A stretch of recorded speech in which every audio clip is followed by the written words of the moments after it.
Hi, friends. This episode of Big Blue Banter is brought to you by Prize Picks. Head on over to Prize Picks and use promo code BANTER, and they'll match up to $100 on a new deposit. Thank you and enjoy.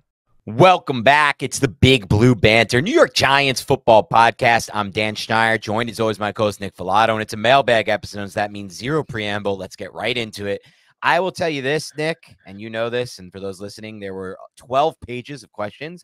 So we're going to get to as many as we can on this one. We're going to break this up over the course of probably like a week. So next week will be part 2, not like tomorrow, whenever you're listening to this, and then part 3 as well if we need to get there. So we want to make sure all your questions get answered, though. It's pre-draft mailbag. It's time, Nick. So let's get to this one first. It's from Jordan Jones. He says, "Hi, Dan. Question for the mailbag all the way from South Wales." I had to get this one in, Nick. Said, if the Giants do not go quarterback in this draft and they take the stud receiver at 6, what do you consider we should do next offseason? For example, should they cut Daniel Jones and aim to sign or trade for a veteran quarterback, maybe like a Stafford, or or he's describing what the Rams did for Stafford back at that time when they moved on from Goff. What's your plan? What's your thoughts? Thanks. Honestly, I wish I could answer this, but I can't, because if Daniel Jones goes out there and he plays really well, then you keep Daniel Jones. And that's still within the realm of possibility. Now, do I think that's going to happen? Not necessarily, but it could happen. And if that does happen, the Giants should keep Daniel Jones. So it's just a little bit difficult because there's still a year that has to materialize before the Giants make that decision. Yeah, it's a great question for a multitude of reasons, Jordan. I'll start by saying this. Say they take the stud receiver and Jones plays well enough. That's when it gets tricky for me, Nick, because I'm not necessarily that into the idea of keeping Jones for the next season at the $50 million cap hit. Now, if the Giants come back to Jones and they say, look, you have a history of 2 neck injuries, 1 that required a surgery, 1 ACL injury. You have 4 bad seasons on film, 1 pretty good season on film. And then let's say it was a pretty good season last year with Jones. The wide receiver helps. The stats are better. I would want a pay cut at that point. I would want him to take a little bit of a salary cut, not pretty big salary cut at that point, because you're not going to win a Super Bowl with Jones making $45 million or $55 million against your cap. It's just, I mean, you might, but it seems at this point like we're 6 years into this journey. We have to accept that maybe he'd have a better chance of giving you a winning season if he has more along the lines of a Baker Mayfield contract or something of that nature. Now, as far as if Jones doesn't work out, Jordan, and we have to cut Jones to get the cap space back, the injury situation, all of those things. That's when it gets tricky, Jordan, because that Stafford situation doesn't come around every offseason. There's not going to be a Matthew Stafford sitting on the trade market. So this is kind of why people say if you're at the top of a draft, get your quarterback then with one of your top draft picks, because A, you don't know when you're going to be back up at the top of the draft. B, you don't know if next year's class or then following year's class is going to have good quarterback talent. And C, you don't really know if there's any kind of free agent option or veteran trade option. And I would probably venture upon saying there won't be. I think more years than not, there aren't the Staffords to trade for. So unfortunately, the answer to your question, Jordan, is open-ended, uncertain, and it's the dilemma that we find ourselves in and most franchises find themselves in at the quarterback position. Hey, Dan and Nick, assuming that the top quarterbacks are off the board at 6, which of the later round quarterbacks are you most fond of seeing in Giants blue? Which quarterback wide receiver pairing do y'all think would fit in the Daboll Kafka system? Also, what's y'all's cheat meals? Ooh, thank you. Coming in hot, Darius. Baby. Yeah, that was Darius Smith. And thank you, Darius. We definitely know you've been supporting the show for a while, so I appreciate that. I'll start by saying we just had an interview with Sean McAvoy, and he really sees the quarterback, and he's a quarterback trainer. And that's coming out after this, by the way, ladies and gentlemen. So you're not missing it on your feed. Yeah, you're not missing it on your feed, but we did talk with Sean, quarterback takeover, quarterback trainer, quarterback coach, and he sees quarterbacks in a very similar way to I do. And what the quarterback he brought up, who he thinks has more upside than any quarterbacks except for the top 3, because he's not very high on JJ McCarthy, is Spencer Rattler. And I'm with him for the reasons he broke down. So I'll let you listen to the reasons he explained then, but it really boils down a lot to just arm talent, pure arm talent. If I'm taking a quarterback late, Nick and Darius, I want someone who has the arm talent to potentially be a top 5, top 10 quarterback in the NFL. I don't quite know if I see his arm talent at the same level that Sean does. To me, really only Drake and Caleb have that level arm talent I'm looking for, but I have a high barometer, so maybe I need to lower that barometer. So he'd be the answer for that. Quarterback wide receiver pairing. If it's perfect for me, I'll go Drake May at 6 and Who do I want to give May if I'm going at 47 at receiver? Give him Lad McConkey. As far as fitting Daboll and Kafka's system, I think they can contort it to whoever the quarterback would be. And then finally, I'll do a cheat meal before Nick gets in. Every day is a cheat meal for me. I don't control my diet. I don't contain my diet. I play poker a lot of nights a week, and there's all sorts of horrible food available for you to eat at these poker games.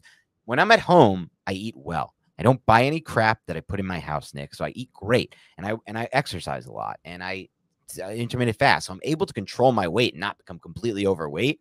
But as far as cheat meals go, I've never once been on a diet in my life. And I just every day is a cheat meal to me. I'll just eat whatever sugar crap I see in front of me. So unfortunately, how about you, Nick? Yeah. So if I had to go with a developmental quarterback, I'm going to go like late day 3. And I don't even know if he's going to go late day 3. I've brought up his name several times. This is Joe Milton, the third from Tennessee, just because he has the rocket arm and there's a lot to work with, a lot to iron out. And while he does have a rocket arm, he doesn't necessarily have the arm talent that needs to be present in an NFL starting quarterback. But that's why it's just a developmental draft pick, baby.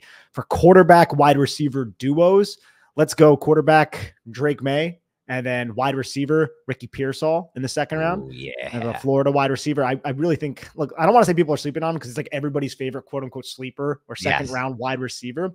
But that guy is very deliberate with the way he runs his route. You remember that's the way we described Michael Wilson coming out of Stanford last year. I see similar route running with just more speed and athleticism from Ricky Pearsall. So I think Wilson ended up going in the 4th round, but that was a lot of that was because of injury.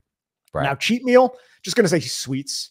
Like maybe like a warm cookie with some ice cream on top. Yeah. That would be like a cheat meal. I don't do it super frequently, but if I'm going to, I would probably pick sweets. I'm trying to think of a cheat meal for like an actual like substance-based meal. Your cheat meal that I've seen you do occasionally in your life when we used to spend time hanging out together is buffalo wings. You like you remember you used to get those buffalo wings? I feel like that was no, that was like a one-time thing. Like no, I see. Buffalo wings are okay, but I don't like think of Buffalo like, oh, I got to go get, these Buffalo wings. But now that you say that, I kind of want to go up to Buffalo and get wings. All right. Yeah, you're closer now. But I might be going to Italy soon, man. So like when I go to Italy, I'm going to be getting pasta. And I'm not even a big pasta for an Italian. I don't really eat pasta all that frequently, but I would have to get it in the old country of where the family hails from. There you go. And Samuel Rivera asked a question very similar to one we just answered about quarterback wide receiver pairing. So I think we can move past that one for now. Thank you for the question anyway. Michael Willis says, this is a good question. I'm curious to get your take on this first, Nick. Are you guys content with where the offensive line is at as of now? I still view it as below average and major concern. I appreciate the analysis and love the banter.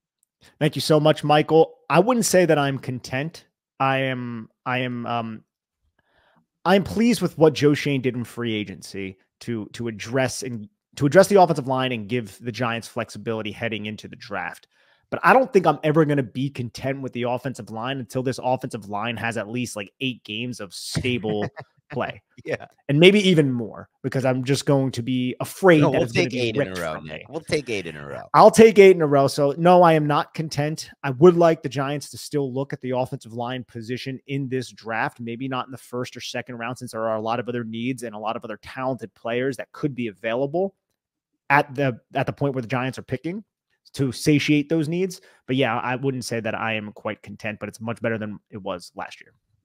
Yeah, I think Nick is nailed it for the most part here, as far as I feel, Michael. And to push it forward and to the draft, Nick and I have said before in previous years, we stand by it. If it were up to us and we were general manager, we draft an offensive lineman every year. It doesn't have to be round 1, but we would take at least one in every draft class. So I hope the Giants do the same this year. I know that was broken, but they can still move forward and do it again. Or no, that wasn't broken. We did it last year with John Michael Schmitz. Now, as far as round 1 or round 2 goes, as I move forward to that, I just heard an interesting breakdown from a former NFL offensive lineman, and I really came away from it, Nick, not enthused about the guard class that's going to be available around pick 47 and this guard class overall. Now, unfortunately, he was very high on the center class, and I got to be honest with you, I've seen some of the centers, Ben Powers Johnson and the kid from West Virginia, and I got to be honest, I find their tape a little bit exciting too. Now we're out of that market. We have John Michael Schmitz there. So as far as tackle goes, round 2, that's where it gets interesting to me, Nick. If somebody like Amarius Mims is falling for whatever reason, there's too much uncertainty. You want to take a developmental player like that who could be an elite tackle if you develop him right. Sure, I'm intrigued by it, But I think back and I hearken back to what this offensive lineman said on that podcast, Nick, and what we just heard with Sean McAvoy. The NFL is not a developmental league. And, you know, you take a developmental prospect at the offensive line position. He talked about this too. Like it can be a real big risk for your franchise. It depends on the player. Now, it's not a developmental league, but the player has to hire a coach to help coach him up. And that's why so many of these players go to Duke Merriweather or Manyweather and end up going to people like Avery and Coach McAvoy. I wanted to make one point that just kind of dawned on me as you were talking about the offensive line. We might see a more zone-heavy approach. I'm curious because under Daboll and Kafka, it's been much more power gap, which would fit right into like what Jackson Power Johnson does really well, the Oregon center. But thinking about John Michael Schmitz, it's not necessarily his skill set. It's much more of a zone. Think about Devin Singletary with Bobby Slowick last year.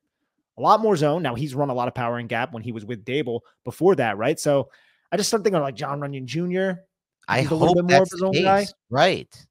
And mainly with John Michael Schmitz, Nick, I really hope that's the case. And they do work more zone. I heard Steve Palazzolo say this on a podcast, and he was so right. He was discussing with his co-host about how he loved John Michael Schmitz in last year's class and how they both said that he really wasn't good last year on tape. And then according to their grades, he had a really bad year, according to them. And we're not going to opine on that. We've discussed John Michael Schmitz in the past. And you know, he said, I'm not willing to call him a bust yet because he brought up an amazing stat. And now I'm forgetting that stat because I'm not good at recalling, but it had to do with how few times the Giants allowed him to play in space and accentuate his skill set as an offensive lineman. That and the Giants offensive line sucked last year. Right. The Giants offense, like this is a rookie coming in. He had no stability. With horrible left guard, horrible right guard. Yeah, exactly. And then they actually brought in a veteran to play left guard next to him. And then he had to play left tackle because Josh Azudu ended up getting hurt in that same game. So like John Michael Schmitz was in a position to fail last season. A lot of the Giants offensive linemen were in positions to fail last season. Like I'm not willing to give up on John Michael Schmitz yet. I trust my evaluation of him. Yes. And I'm hoping, I still remain optimistic. It wasn't a great first year. That doesn't mean that he's just going to be a bust though. So I don't want to put that narrative out there. I don't think he's going to be a bust either. And I think, what'd you say?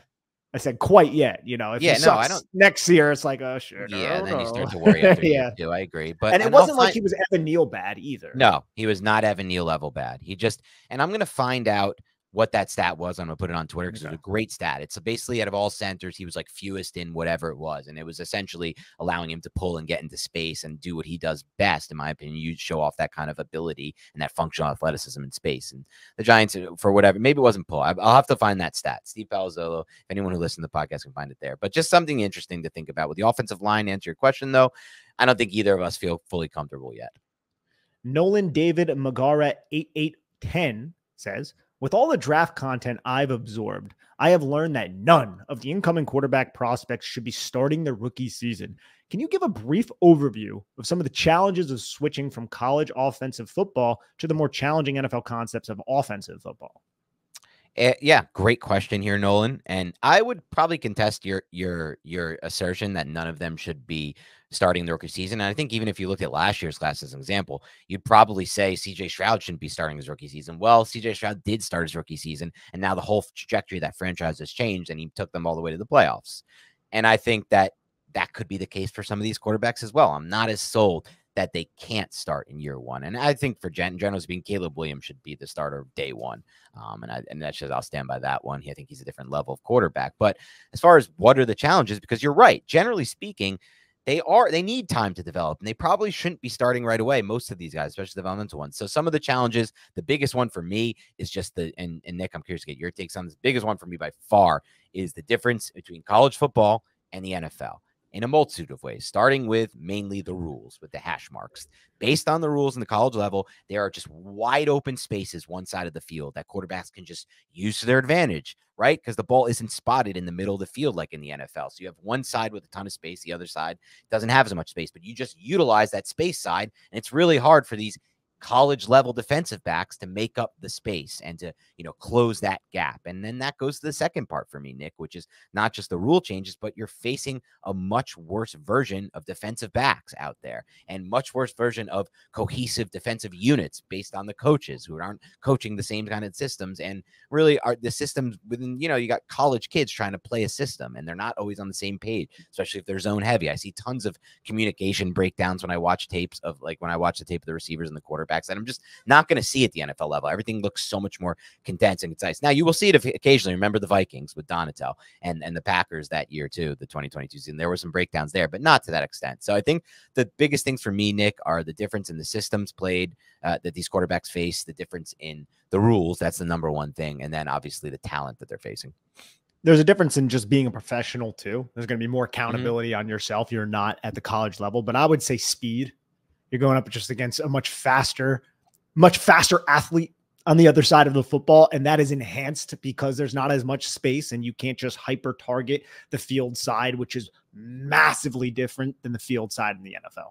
Right. And that's something to consider when you watch like these quarterbacks who are massively hyper targeting the field side and the open space at the college level, because those throws probably won't be available to them in the NFL. Okay. Red-blooded Patriot asks, most people can see the obvious desperate need to draft a high ceiling quarterback, one, and jettison the ineffective Daniel Jones. This is him saying this, not us, along with this massive cap hits. However, there are those people who want to draft a wide receiver and wait until next year to draft a quarterback in what's likely a much weaker quarterback class. Then wait another year while Daboll coaches up the rookie before the QB even starts, instead of having DJ's last year coincide with Daboll grooming his successor. A round 2-3 quarterback in his mind is a waste of pick. So his question for us, after a nice long preamble, and I respect it, red-blooded, is how much does it set the franchise back if we don't get a quarterback on the rookie deal in this draft class? And if, in addition to that, Daniel Jones gets hurt in season and triggers the $46 million in dead cap in 2025. The second part of that is the interesting part. And if that were to get triggered, that would be catastrophic. And it would probably lead to a lot of people getting fired on the New York Giants, because it's probably going to follow with mediocre football after it. Now, to your first point, I don't think it's a catastrophe if the Giants do not select a quarterback at 6 or trade up to get a quarterback at 6 if they don't believe that quarterback is there. Now, if they think Drake May or JJ McCarthy is that guy, and then they just don't go and draft him, which I don't think they're going to do. They understand how important the quarterback position is. It's just going to come down to how much do they love these quarterbacks. I'm uncertain about that. And as I've said several times, Dan, studying this quarterback draft class, I was a little bit more underwhelmed than I think it was built up to be. Just the general quarterback draft class. And if you're not getting Caleb, then there are issues with these other guys. So I don't think it's necessarily catastrophic, especially with the way the NFL is somewhat evolving. A lot of teams are finding veteran quarterbacks and then competing and then making the playoffs. We've seen the Rams do it and win a Super Bowl with Matt Stafford. Now, they traded to get Matt Stafford, but we saw the Buccaneers do it last year with Baker Mayfield. So I think that could be an option if the Daniel Jones and Drew Lock combination ends up failing. So I wouldn't say it's catastrophic if they don't come away with a round 1 quarterback. I like this question a lot, Nick, and red-blooded Patriot, because it makes me think of things on like a 30,000-foot view stamp, from a 30,000-foot view stamp. Because like, okay, the timeline, let's talk about it like that, right? Like if you're a coach and you're a GM, Joe Schoen and Brian Daboll, I understand what he's saying. Like if you don't take a quarterback here, it messes with the timeline. And then are they just going to fire the coach and the GM because of that? But like, I think of the other side of it. There has to be some level of trust, and there has to be some level of understanding between John Mara, the owner, and both Daboll and Shane, who do seem connected at the hip, and I hope they are, because I do believe in both of those guys long term, especially Brian Daboll if he gets the right quarterback. That's kind of more of what I like about Daboll, less so the in-game coaching, but whatever. And I like how the team rallies around him when things are going right. I mean, it seems easy to say for any coach, but point being, I would hope there's an understanding there where it's like, you don't have to force a quarterback this year. If you don't like the quarterback with what you've given available at 6, look, if you had the 2nd overall pick in the draft and they didn't go quarterback, I would have an issue with that. I'll be honest. I know there's warts with all these guys, but there's enough in this class to see something that you like there. At 6, it's not the same scenario. And it goes into, even if you want to trade up to 3 or 4, now you're giving up future first-round picks. You no longer are taking a quarterback with your first-round pick when you trade up. You're taking a quarterback with your first-round pick plus next year's pick plus this and that, and you're giving up so many assets for that one quarterback. So at that point, to me, I would hope there's an understanding between these 3 where, you're going to be given a little bit of a longer leash, even if you don't think this is the class for the quarterback. And I know it's going to take a little bit longer time. You said then it's going to be another year where Daboll coaches up the rookie and then he starts and you're not winning a lot of games. But I would hope there's more of a long-term vision personally. I don't need wins right now personally. I know it's hard to fathom and hard to say, but I just want to get this team on the right track long term, Nick, and Red Blooded Patriots. So like if that takes a little bit longer, but it is the right track and it's not a low ceiling track, like I feel like they've been on for a really long time now, just a really low ceiling track. To me, it's worth it. So it's interesting. The second part of the question, as far as the injury guarantee goes, that's the thing no one wants to talk about right now, Nick. John Mara doesn't want to talk about it. Schoen doesn't want to talk about it. He hasn't been pressed on it. Brian Daboll doesn't want to talk about it. The beats are saying it very sparingly, but it's a real thing. If Daniel Jones Daniel Jones already had what, 2 season-ending injuries or 3? Was it 2? He's right? had 2 season-ending injuries, and then he was hurt with like a high ankle sprain in 2019. That put Eli in there. Eli beat Miami in his last game. He came back, right? Yeah. So he's had 2 season-ending injuries in 5 years. If he has a 3rd season-ending injury, this is the thing no one wants to talk about. And he was hurt in 2022 with the hammy. And he had the hamstring in 2020. He's had a ton of injuries. If he has a season-ending injury this year, right, and then can't make his March physical, can't pass that, the Giants are on the hook for another $20 million in dead cap space there, $25 million, I think it is, in dead cap. That's unacceptable. Like they can't really afford to do that. No franchise can afford that type of thing. So it's the debate that we don't hear a lot from the people who matter. So we'll have to see what happens on that. But you're right.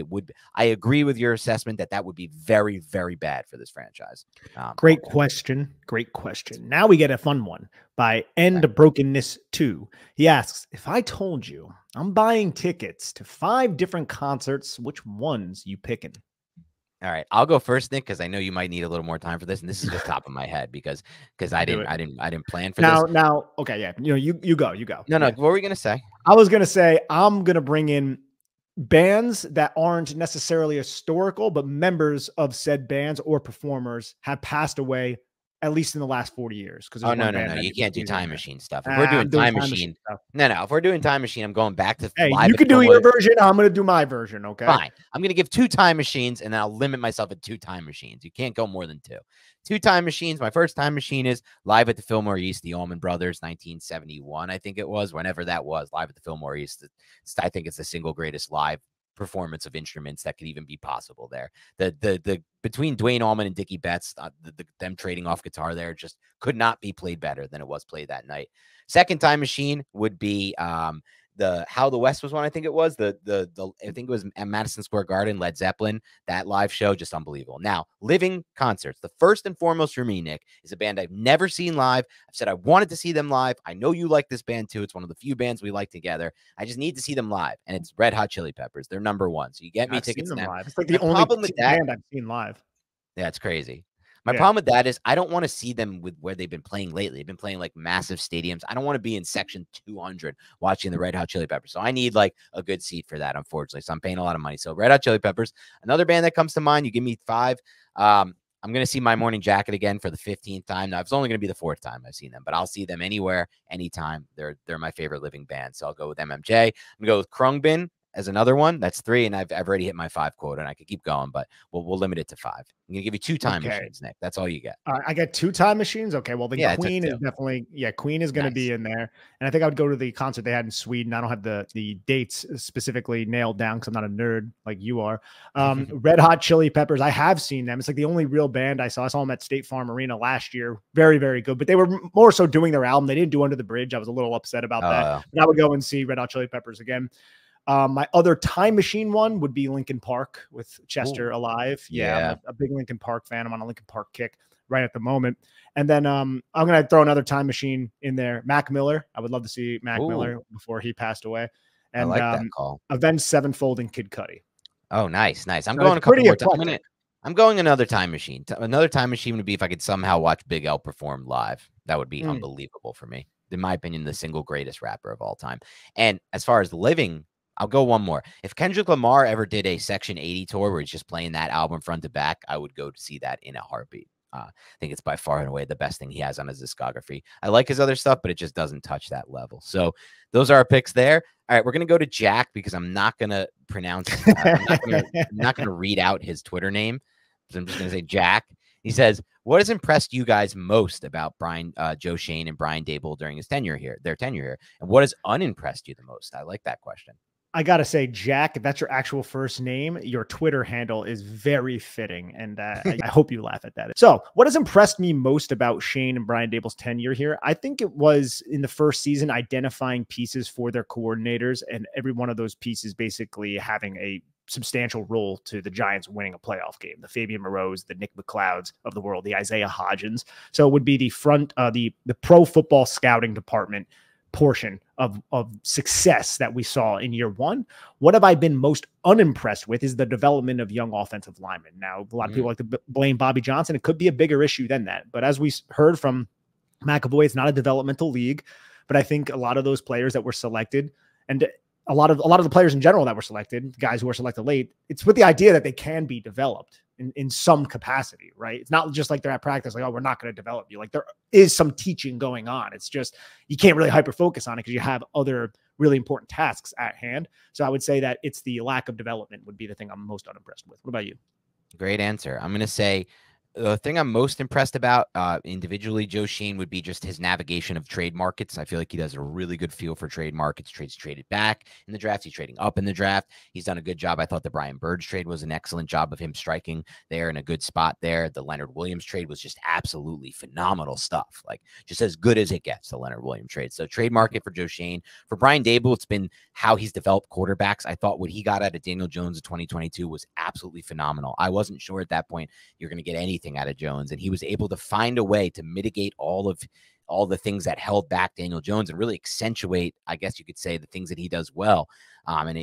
Look, at the end of that season, Daniel Jones was top 10 in EPA. That I didn't think was possible. He was bottom 5, I believe, in EPA every other year of his career, including 2019 and 2023. So just to get that kind of season out of Jones, and then did it again with Tommy DeVito, did it again in my mind with Tyrod Taylor. You may disagree with the Tyrod part. Go watch the tape of that Rams game at the end of the year. Go watch the tape of that Eagles game at the end of the year and tell me if you think the same about what he was able to do from a vertical standpoint with Tyrod at the end of the year. And by the way, Tyrod still had the same crappy cast that Daniel Jones had at that point, a little bit better. I know Andrew Thomas was there, injured Thomas and some other things, but it wasn't too much different in my mind. It still was. Either way, it was different, but it wasn't a top 5 supporting cast, right? Okay, now the things I don't like. I'll start with Joe Schoen. I don't love, Nick, his first draft class. Okay, let's just be clear about that. And let's be honest about that. Josh Azudu felt at the time like a bit of a reach, but you said, okay, he loves him. He loves the tape. Hasn't really worked out. Cordell Flott felt like a bit of a reach. I liked him. I was one, but it still felt like a reach given where the projection was. But he loved the tape. He loved what he sees. He takes him. Wan'Dale Robinson. I like Wan'Dale Robinson a lot, and I think he's the one of the 3 that has worked out. But at the time, people said it was a reach, and I don't think it's like we got DK Metcalf or AJ Brown in round 2, which some teams have been able to get, right? Even a George Pickens type. Like, I know he has off-field stuff. But so I wouldn't call that like a smash success just yet. So I would say his first draft class was the thing that I'm most unimpressed by. Now, as far as Brian Daboll goes, the thing I'm most unimpressed by with Brian Daboll, that's a good question. What is most unimpressive to me about Daboll? I would probably say it's the in-game management, how he coaches in-game. And I don't love the temperament of him on the sideline. I don't love a coach who's just going to lose his mind like that and like throw a tablet at his quarterback or, the stuff, the stuff he's done with Wink. Like, what'd you say? It sounds funny when you say it, but it kind of actually happened. But it actually happened. Yeah, it's just like I just don't think that's like, I think the best decision makers in life are the ones who have control over emotions. I think the best possible head coach would have more control over his emotions. So those would be my answers. I think that's an excellent answer, that latter part, because that is, and it's something that he's acknowledged publicly. So he is well aware of it, but he still struggles to contain it. But you are right. You want somebody who is at the head of your franchise, be a measured individual who can think clearly.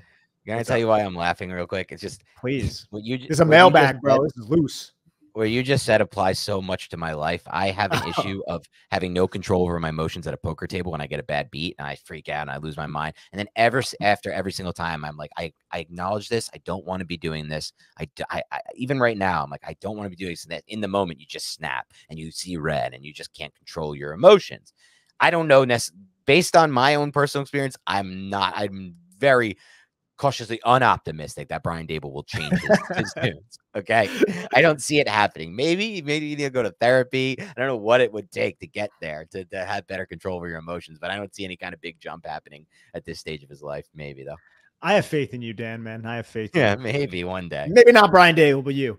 Would you guys Thank be you. against? Yeah, I got you, bro. Would you guys be against? And this is from Young Missile, our guy Young Missile. Would you guys be against another inside linebacker drafted at some point in the draft? And also, I'd love Theo Johnson in the 4th or 5th round. That is the tight end from Penn State. Young Missile, I'm not certain that Theo Johnson, after that combine where he's like a 99th percentile overall athlete, is going to be around in the 4th or 5th round, but maybe his production profile will hurt him a little bit. And there are other talented tight ends in the draft, but not ones that are 6'6", 260 pounds. So that's something that I'm not too optimistic about, but I would love Theo Johnson at that area of the draft. And Dan, if I may, I'll name a couple linebackers that have kind of piqued my interest from what I've seen. Trevon Wallace from Kentucky. He's probably like a late day 2 type of pick, 6'1", 237 pounds, explosive athlete who ran a 4.51 with a 1.62 10-yard split. He is somebody that interests me.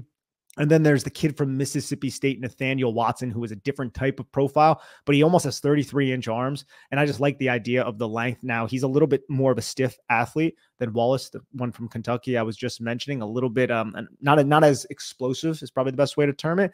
But those are 2 linebackers come to my mind when I think of players that the Giants could look at. But this is only on day 3, because I do think they need to add a linebacker. I'm not sold, though, that they need to spend a draft pick on it if there's not somebody that they're in love with. It's not that type of position group.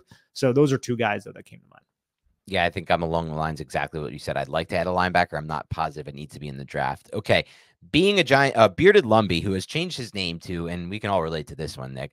Being a Giants fan is rough on the mental. That's his new Twitter name, and I can totally relate to that one. It hasn't felt good in a long time to be Giants fans, but he wants to know, can Isaiah Simmons play the big nickel role in Shane Bowen's system? He says Shane Bowen likes to play 3 safeties. Yes, he can. I think Isaiah Simmons can do so many different things for Shane Bowen. I think he can be a wide 9 defender if you want him to. I think a lot of it really just depends on who you're going up against. Do you want Isaiah Simmons guarding, say, an opposing Wan'Dale Robinson? No, you don't. But if they have a big slot on certain play calls, yes, you can have Isaiah Simmons execute that assignment.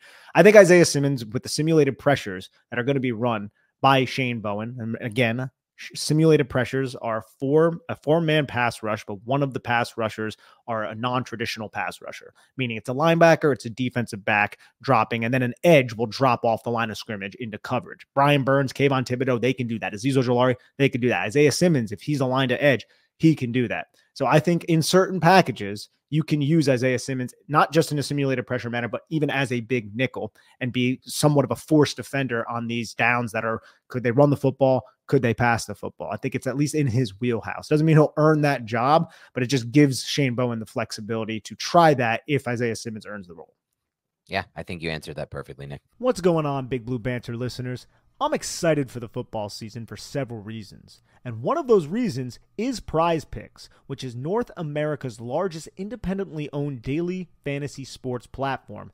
And it's so simple to use. Instead of battling thousands of other players, including professionals, sharks, and people who are going to exploit you, you pick more than or less than on 2 to 6 player stat projections, and you just watch the winnings roll in. It's very simple to play and gives you a little extra skin. I've set my picks in less than 60 seconds. There are so many stats to choose from, and the withdrawals of funds are easy and quick. Dan and I will be adding a segment to our show before every game where we pick our favorite stats, more or less yards or touchdowns, what have you, and we'll be discussing why from a scheme, matchup, and game theory perspective. I love their promotions and how easy their interface is to operate at Prize Picks. I may select more on tackles for a loss from Bobby Okereke or Kayvon Thibodeau next game. They also do other sports as well. It's a really cool experience. Please join Dan and I in the fun of Prize Picks. Go to prizepicks.com/banter and use code BANTER for a first deposit match up to $100. Again, go to prizepicks.com/banter and use code BANTER for a first deposit match up to $100. You will not regret it. You ever feel sluggish or out of focus? Are you stressed? Has your digestive system caused discomfort or flatulence like a certain co-host on this podcast during a live stream? If so, you should check out AG1.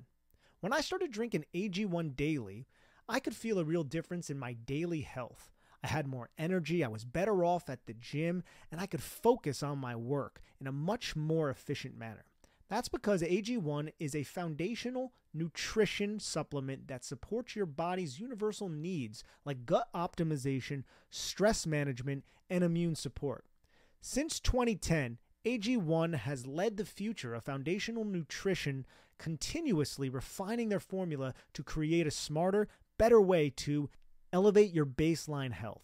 Not only did I replace my multivitamin with AG1, but I love that every scoop also includes prebiotics, probiotics, and digestive enzymes for gut support. I recommend AG1 to all my family and friends because AG1 has a team of doctors and scientists that formulate around the latest science and maintains high quality standards within the industry.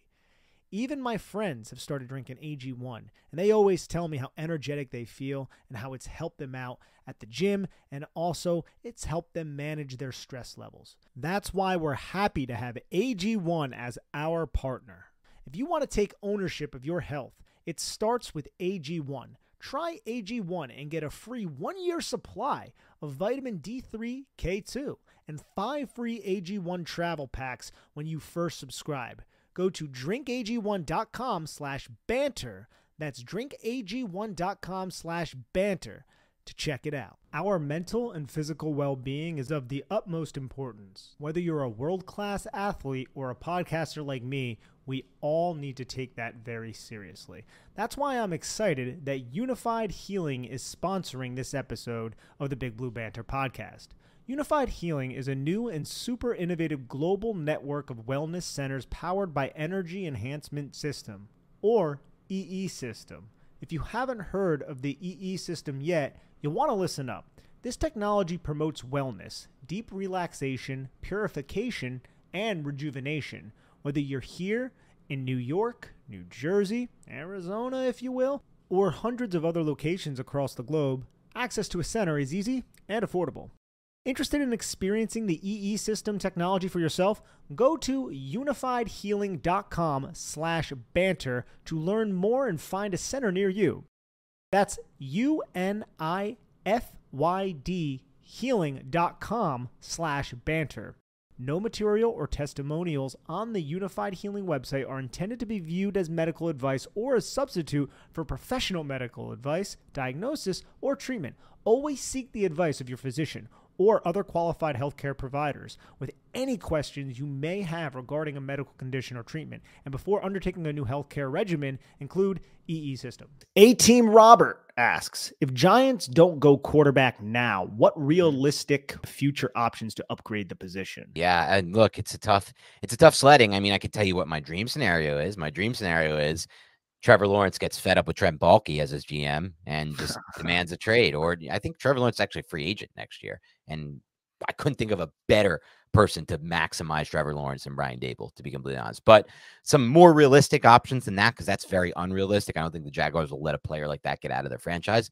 This one's interesting, and it's going to be very controversial, but I'm going to bring it up because I think he's going to be a free agent, and I don't think his team has the ability. I know where you're going. Let me guess it, baby. You can do it. Dak Prescott. Yeah, it's Dak Prescott. Yep. And that one's controversial, but you're asking for realistic ways to upgrade the position. That's an upgraded position. I mean, you could say what you want about Dak. I know people don't like him, but if you think that he's not an upgrade to Daniel Jones, I don't know what else. I'd have to stop. Nick, is that can you take over here, because I just can't even fathom that. You agree with me? That's not even worth debating, correct? Of course. Yes, Dak Prescott targets every area of the field. He is a high-level processor. Like, turn on any game, Dak Prescott versus the New York Giants. You should recognize that Dak Prescott is better than any quarterback who has worn a Giants jersey since Eli Manning. And that's not a hot. He doesn't have his limitations, by the way. And that just goes to show how hard it is to win, to get your shit, to get quarterback right in the NFL. You got 4 teams who can do it, 5 teams who can do it, because Brad Prescott still has his, he's never made a run in the playoffs. He's got the Cousins thing going. He throws interceptions in the playoffs. He doesn't seem to come up big moments in the playoffs. All those things are still a part of his profile, but he still would be an upgrade at the quarterback position. Now, it gets a little deeper than that. If you want to start to talk about guys like Tua might be a free agent. I don't love Tua, Nick. I kind of just don't have any interest there. I think he's very system-based. There's an obvious link, though, too. There is the link, though, right? Yeah. It's interesting. Okay, so something to consider. And then Jared Goff might be a free agent. I don't know if they're going to rework that deal. It would be an upgrade, but I don't necessarily want to go that direction either. So, Robert, short answer is it's hard to get upgrades at quarterback in the NFL. So when you pick high in the draft, you should probably be trying to get a quarterback if you can. Jack comes back with this question. How Uh-oh. truly in on Jones do you think Schoen was? In my opinion, he wasn't really that aggressive, committed to building around him. Last year felt like, let's keep the band together and see what happens. I think Schoen knew that he wasn't going to win paying non-premium positions like running back. It's a great point, Jack, because it was more of a keep the band back together type of offseason because they didn't extend Saquon Barkley. And, they didn't really fully go all in, like do something like trade off one for Brandon Ayuk and then extend Brandon Ayuk to get Jones immediately his wide receiver one. He still played along the timeline that he's been saying he's going to play along, by the way, in every interview, Joe Schoen. He said this is a timeline thing. We're not jamming and forcing and rushing the timeline. So as far as how in on him was Jones, I honestly do think the Giants were more in on Jones than maybe we might think from the outside, seeing, just how much Jones has struggled on the field and on tape and the stats and the advance across the board. I think they might have been more in on just him maybe developing into a better quarterback than what we've seen, because that's still possible, right? Like in their minds, they look at a guy, he's 6'4", almost 6'5", can make all the throws, can run, like, can they get him to process the way they want him to process their offense? And I think they felt like they might have been able to do that. That's why they re-signed him. I know some people say, because that's still possible. It just seems, like a big stretch at this point. I don't know. Where do you stand on this, Nick?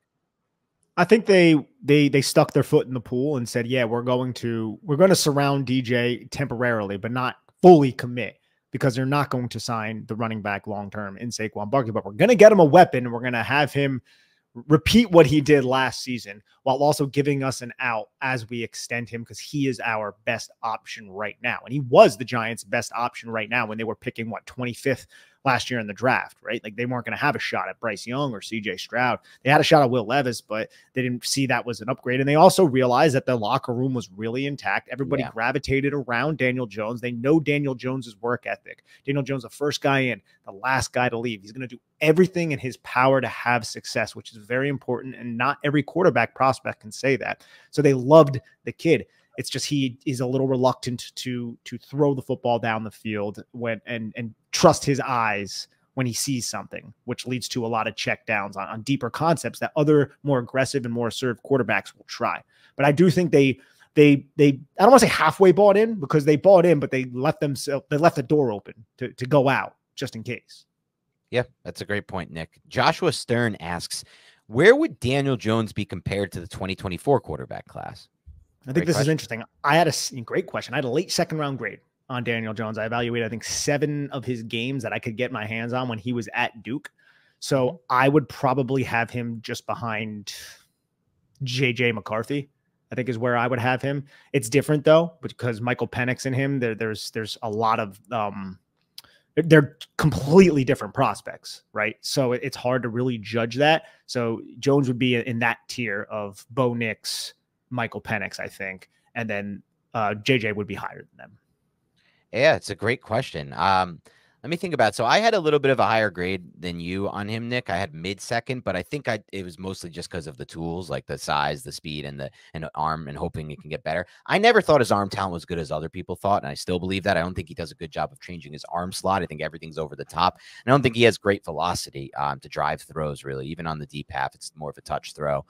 So I never really loved his arm talent, but comparing it to this class, I would have him behind. I think I would have him behind Penix and a few of these other guys as well. JJ McCarthy. I would probably have him Rattler, maybe.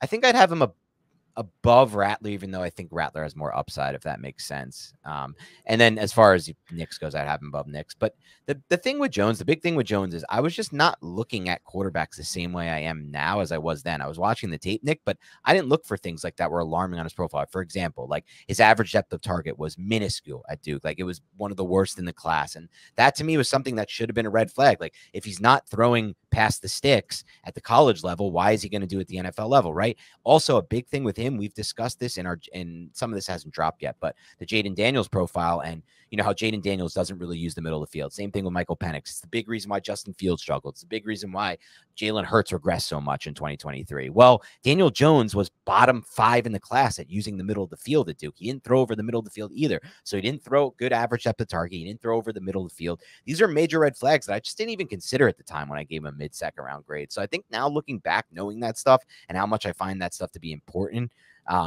I'd probably, you know, give a lower grade. And I don't know necessarily, like, I would take a shot on a Penix type over him. I know that for sure. As far as Nix and Rattler goes, I think I'd probably take a Jones over them. And I would take a McCarthy. Of course, I'd take a Drake May and Caleb Williams over him.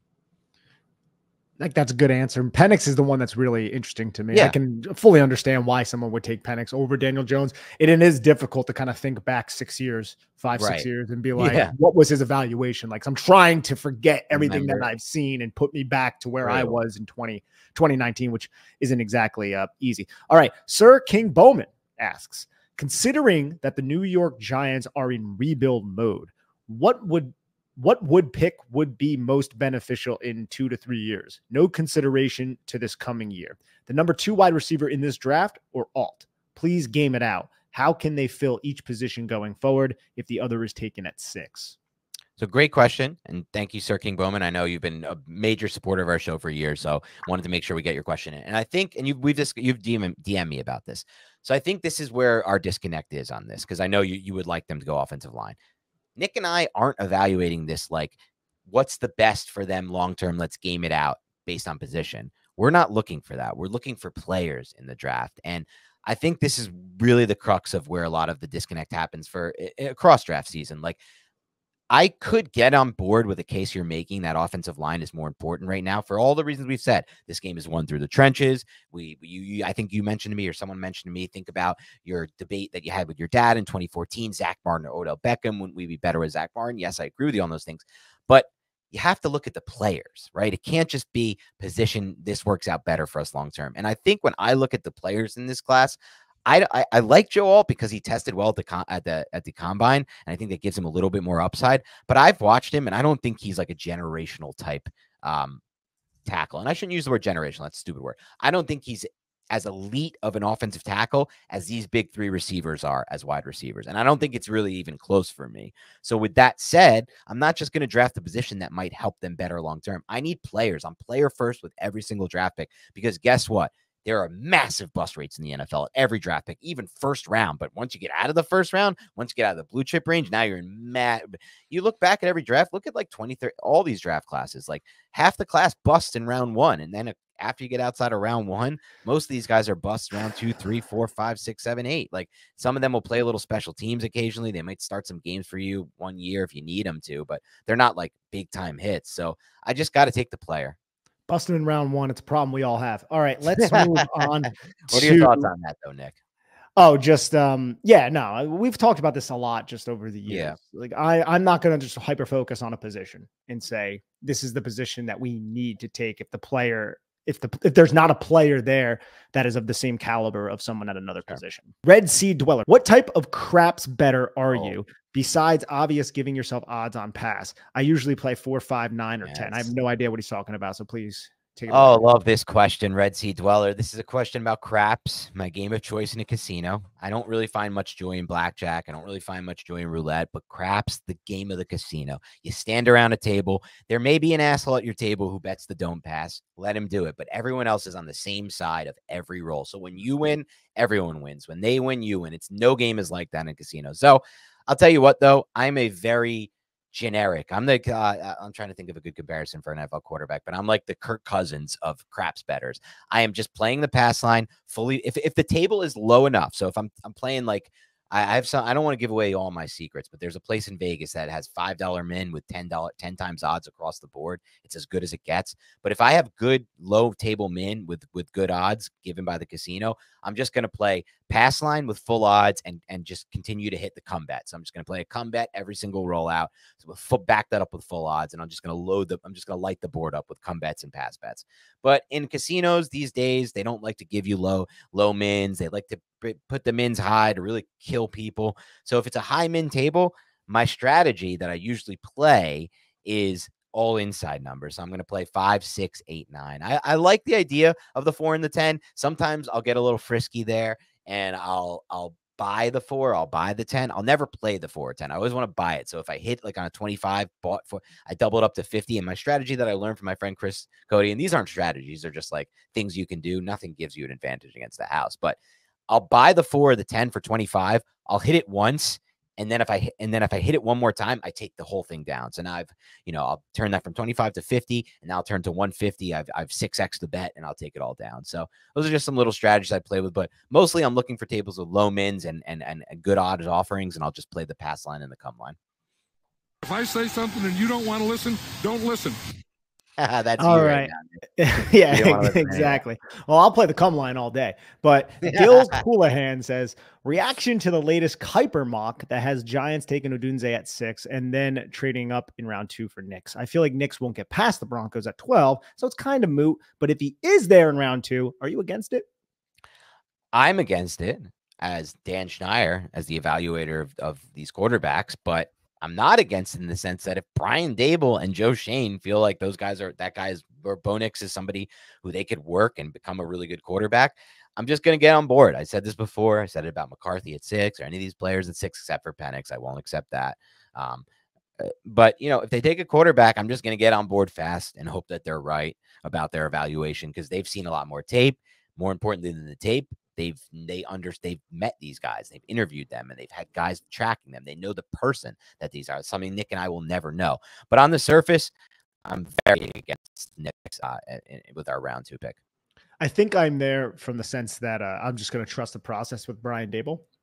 I haven't seen enough Knicks. He's one of the quarterbacks I have not done an all 22 evaluation. So I just know of him because he's been around forever and I've watched Oregon and Auburn tape.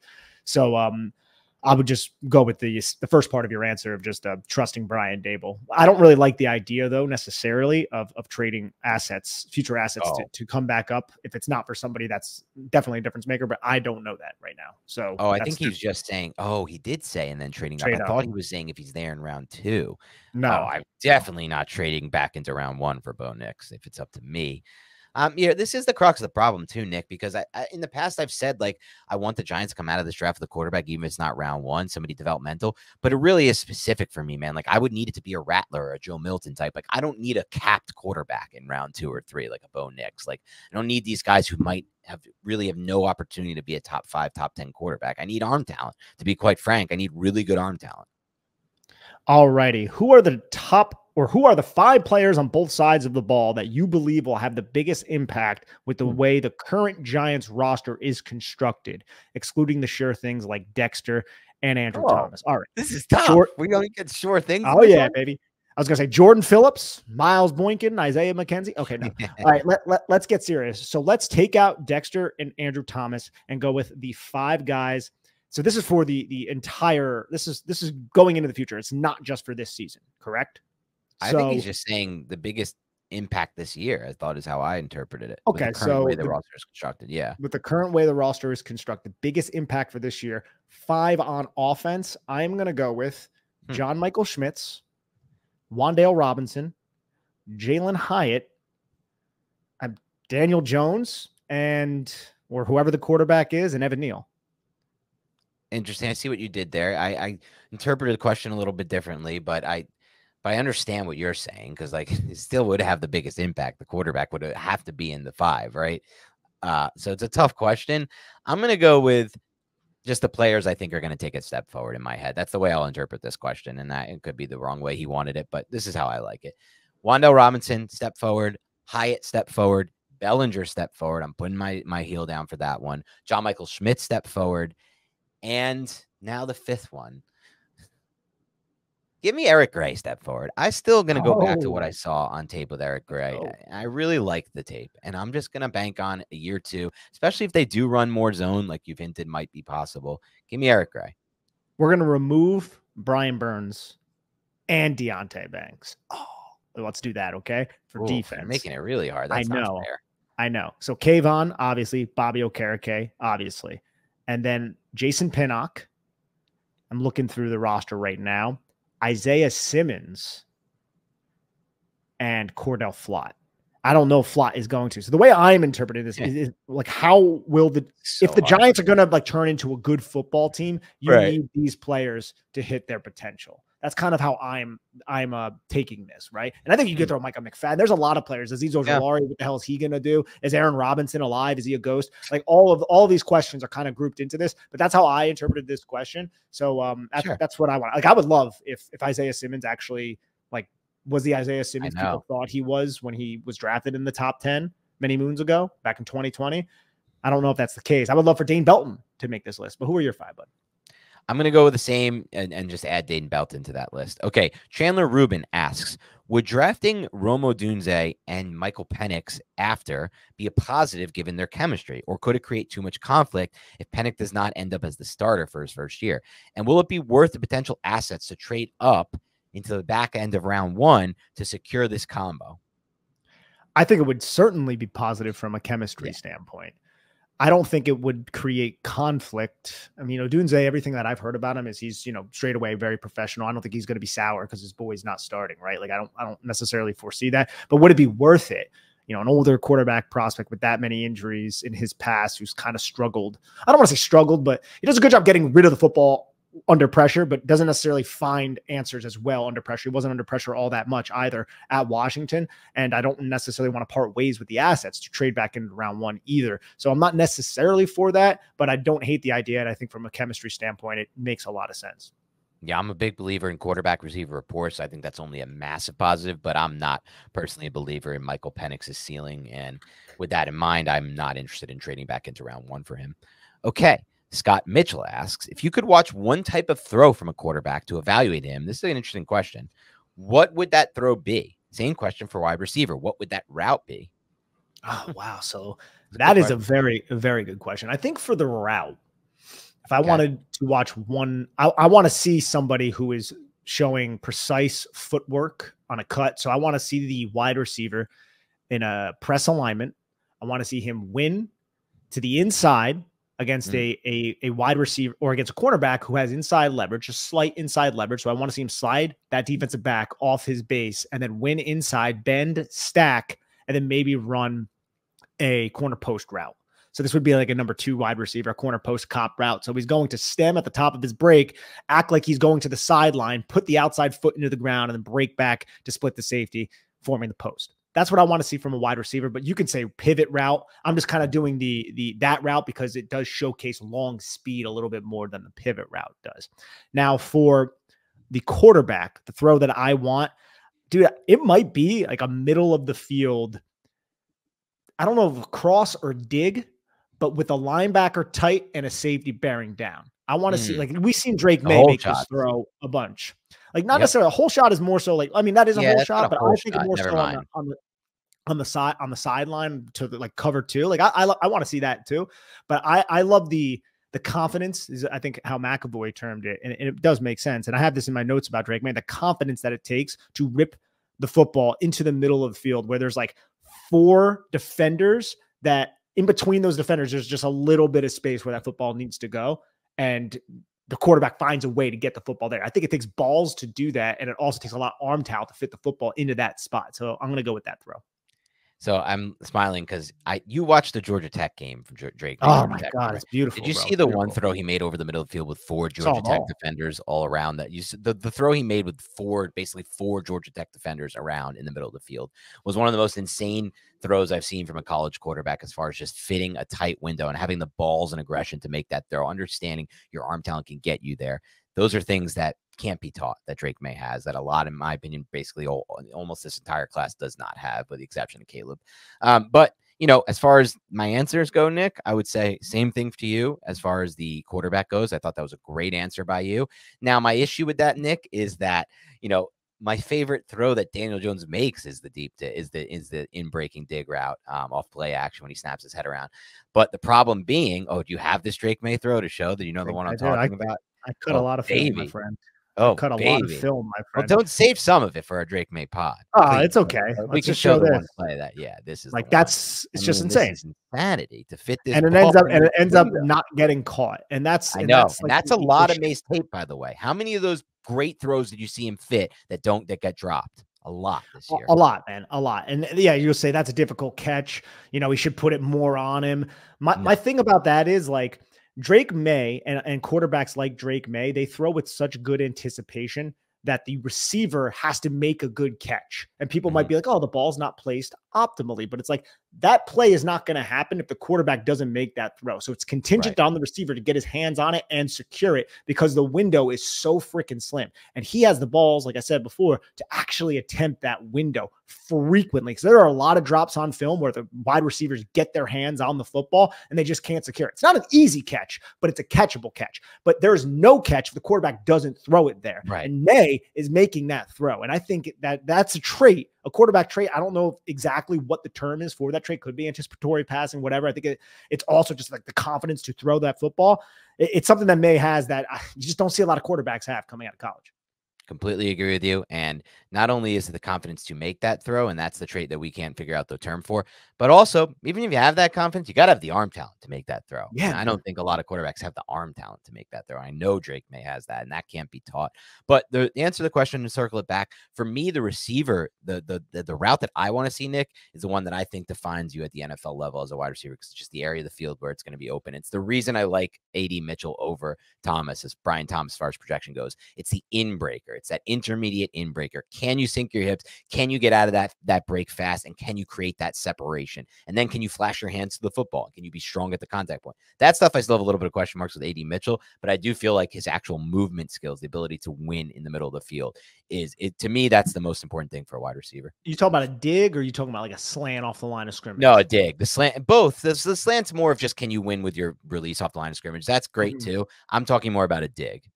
Gotcha. Sounds good. Yep. Rumpelstiltscool asks, which positions do you expect Schoen to target in the draft, and which do you expect he will target with undrafted? Look, I think he's going to target players in the draft, and some of those players might coincide with positions of need that the New York Giants have, and positions of need that the New York Giants have could be quarterback. It's number one wide receiver, cornerback, I would say interior defensive lineman. They could use edge depth. They could use a backup linebacker. If Darren Waller retires, they could use a tight end. I think Daniel Bellinger is only under contract, is the only tight end who is under contract beyond this season. So tight end could be like a low-key need, and then offensive line depth. They can really use anything, but I don't think Joe Schoen is going to go into the draft with that in his mind. He's going to look at the players and their grades and then make the best choice for the team overall. I think Nick nailed that one. All right. The next question is, and this is a fun one, and we can should we end it here, Nick? And do the I think so. We still have so many pages left to go to. I don't even think we're even a quarter way down the document, but we will get them. Just keep in mind, you might have to be a little bit patient. This might take some time to get to them, but early next week, not too long. LL Cool John asks, how did you want to tell the story, or me, Nick? I don't care either way. Okay, I'll tell the story. How did you and Nick Falato get linked up together to start doing the Big Blue Banter podcast? Great question. I love this question. We've answered it before, but just in case somebody's new to the show or hasn't heard the answer, I love this answer. So 2019, that was when it was, the summer of 2019. It was a glorious summer. The glorious summer of 2018. A lot was changing in my life. I was interviewing for a job at CBS Sports after having worked in 24/7 Sports with the 24/7 Sports department disbanded at the time. So it wasn't like I was going to get this job or I was going to go back to my previous job. It was, I needed a job. At the same time I'm interviewing with that job, I'm in Montana at Glacier National Park during this time. I'm barely getting phone reception. I had done the interviews. I had talked to everybody at CBS. I'm waiting to hear the callback if I got the job or not, Nick. And I have no limited reception. At the same time, I get a DM out of nowhere from Nick Turchin. And Nick Turchin was the former co-host of the Big Blue Banter podcast. So I'm sure you asking the question, John, you didn't listen back then. That's fine. It used to be me and Nick Turchin. And I get a DM from Nick Turchin that he has been offered and he's accepted a job coaching college football, which was ultimately his goal. I was so happy for him to get that job. At the same time, I was like, oh shit, what's going to happen to the podcast at this point? And I knew from the start, I personally don't believe in solo podcasts. I would never do a solo podcast. I don't like it. I don't enjoy it. I don't want to do one. And I don't think it sounds good. I need a co-host. So now at this point, I've already decided I'm definitely not doing this on my own. I got to find a co-host that's going to be great for this. And how am I going to do that? So I'm reaching out to a bunch of people. I'm getting disheartened by the process. And at the time, I'm leaning towards shutting down Big Blue Banter at that time. And then I DM a guy who I remember I had one interaction with just on Twitter or something. I don't think we'd had him on the pod with Turch and Nick, but Mark Schofield, who you guys have heard before. He's been on the pod. He hasn't been on lately, by the way, Nick. We need to get him back on, okay? We did. Talk quarterback. Yeah, we need to get him back on. Mark, join us again. And I said, Mark, do you want to, because I saw him break down for Patty Train, I think it was, Nick, like a Giants quarterbacks at the time, Eli Manning, Daniel Jones, whatever it was. And this is before Daniel Jones, so maybe it was Eli Manning.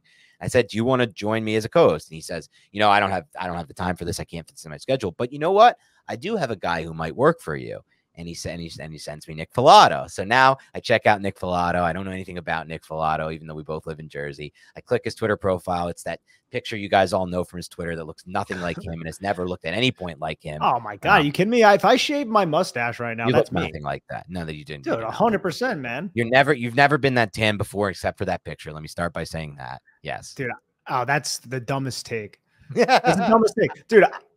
Growing up, I was very, very tan, basically all the time. Okay. I got a ring light in my face right now. I don't see. This is like such a misconception that you always try to do. Like you try to act like your skin complexion is the same as mine. And I don't know why, because I don't give a shit only about in the summer.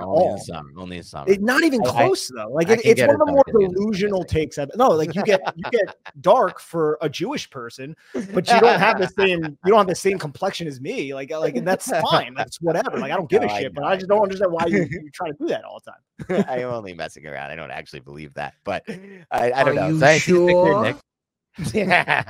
What did you say, Joe Pesci? Are you sure? Now that I know it bothers you, it's only going to happen more often. But now that I see this picture of Nick, and I'm like, all right, let me try to find out more about this guy. And immediately the first things I see on there is just Inside the Pylon articles.